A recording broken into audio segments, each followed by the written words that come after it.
E aí pessoal, tô aqui com a S10 2006. Veja só, era com uma zoada, um barulho. Aí eu sempre escutava uma zoada entre a roda e aqui o painel do carro.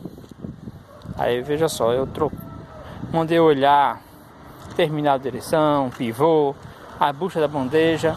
Eu troquei calço de cabine e esse barulho não parava, como fosse uma zoada de terminal, pivô ou caixa de direção com folga. Depois de muito procurar, eu achava também que podia ser o pino de porta, não é?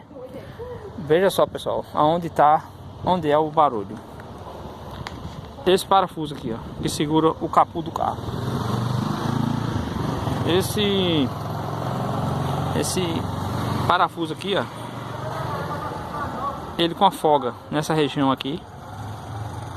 E quando tá fechado, aí abre uma folga. Mas é um barulho, principalmente não em pista não, mas em calçamento ou estrada de terra, de sítio.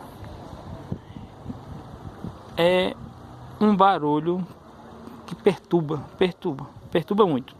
Eu já tava quase enlouquecendo de tanto aquela zoadinha de como fosse um terminal de direção, alguma coisa solta na frente do carro. E depois de tanto procurar, encontrei aqui que tem uma folga, ó.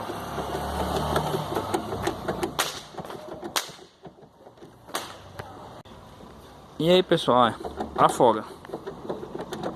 Essa folga faz uma zoada que o cara pensa que é alguma peça do carro que está com problema, mas não é não, viu?